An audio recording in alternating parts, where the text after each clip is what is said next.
No nome de Jesus. Atos 2:42, e perseveravam na doutrina dos apóstolos e na comunhão, no partir do pão e nas orações. Em cada alma havia temor, e muitos prodígios, sinais eram feitos por intermédio dos apóstolos. Em cada alma havia temor, e muitos prodígios. 44. Todos os que creram estavam juntos e tinham tudo em comum. Vendiam as suas propriedades e bens, distribuindo o produto entre todos à medida que alguém tinha necessidade. Diariamente, perseveravam unânimes no templo, partiam pão de casa em casa e tomavam as suas refeições com alegria e singeleza de coração. Todos juntos, louvando a Deus e contando com a simpatia de todo o povo. Enquanto isso, acrescentava-lhes o Senhor, dia a dia, os que iam sendo salvos. Amém.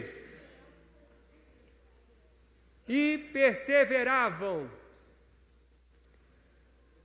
Assim descreve o autor Lucas, médico, historiador, autor do livro de Atos, e ele vai falar agora como vivia a igreja primitiva, como viviam os convertidos, os primeiros convertidos, os 120 que andaram com Cristo e depois acrescidos ali do número daqueles que foram batizados naquele momento onde houve o derramamento do Espírito Santo sobre a igreja. 3.000 homens, fora as mulheres e crianças.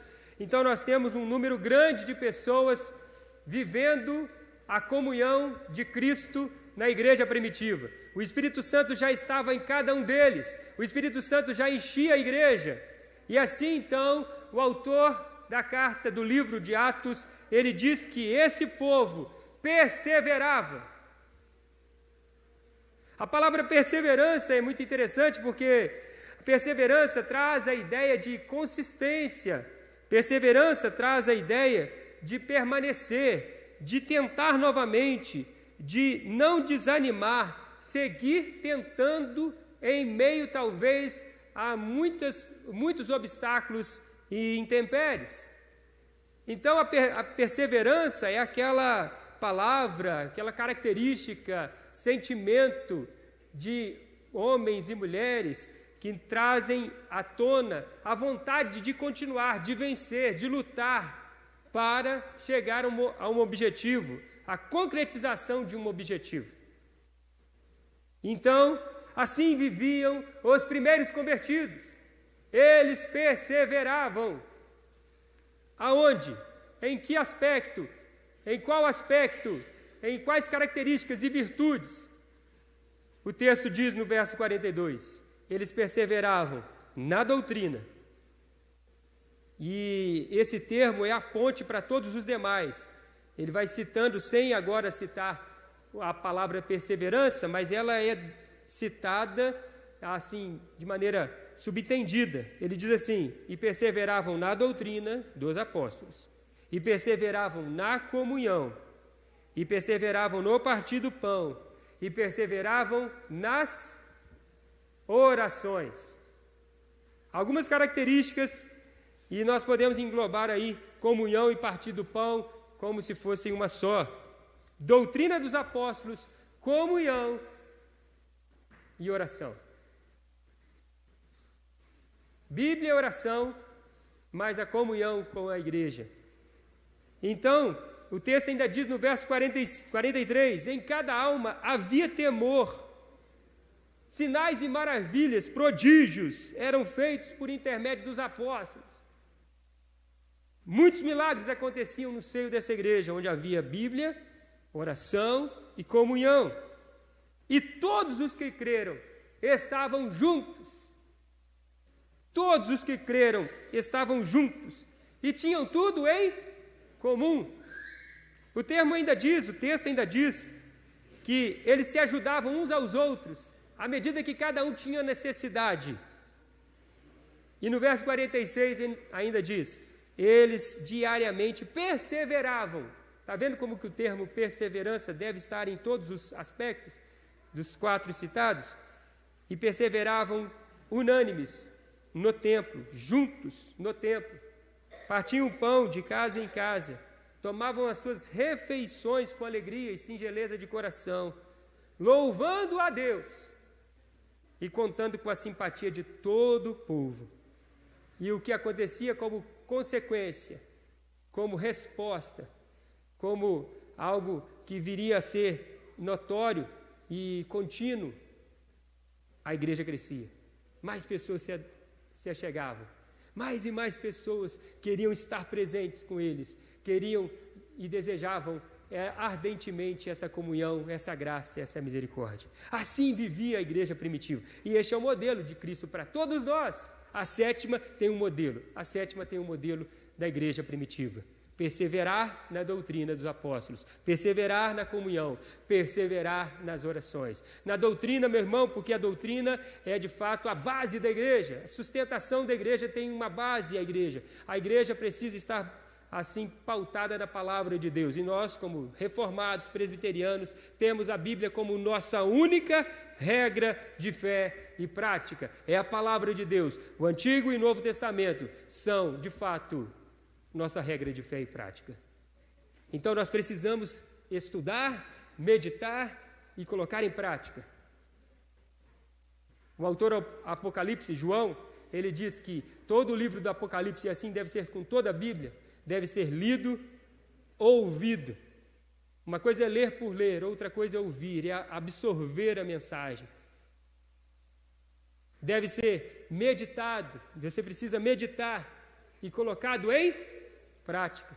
Então são, assim, práticas devocionais, orações, é crente, é servo de Deus, é serva de Deus que ora esperando o mover de Deus, e nós acompanhamos toda a igreja primitiva. Nós vamos ver que enquanto eles oravam, até lugares tremiam.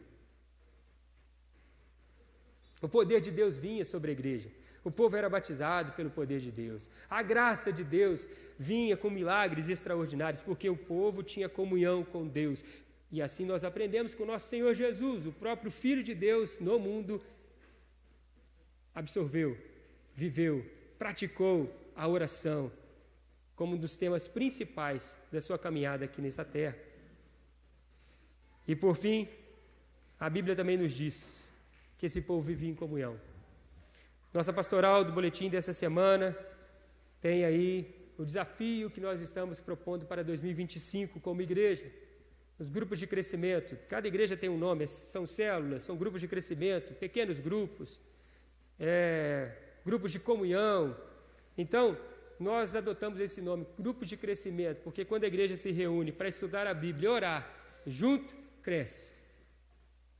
É um organismo vivo que cresce. Então, é crescimento bíblico, é crescimento em comunhão, é crescimento em oração. Então, isso tudo engloba como é a prática de um grupo de crescimento. Então, o presbítero Newton, que assumiu essa liderança do Ministério de Grupos de Crescimento da nossa igreja, está organizando todo esse trabalho nesse ano de 2024 para 2025, termos aí pelo menos 6 casas reunindo-se esporadicamente ou semanalmente para estudar a Bíblia juntos e ter esse momento de comunhão. Ele é autor, acabou que eu esqueci de comentar com a Jenny, mas ele é autor dessa pastoral que nós temos aqui hoje, trazendo a ideia de como será o trabalho dos grupos de crescimento. Então, meu irmão, é tempo de pensarmos e repensarmos o trabalho da igreja. E nós temos um modelo. O modelo está aqui, Atos 2,42. Como viviam os convertidos? Eles viviam juntos. Eles viviam crescendo na palavra. Eles viviam crescendo na intimidade com a oração. Eles perseveravam. Meus irmãos, nós temos sido chamados a perseverar. Perseverança, meu irmão, é uma virtude. É uma atitude importantíssima que nós todos precisamos trabalhar.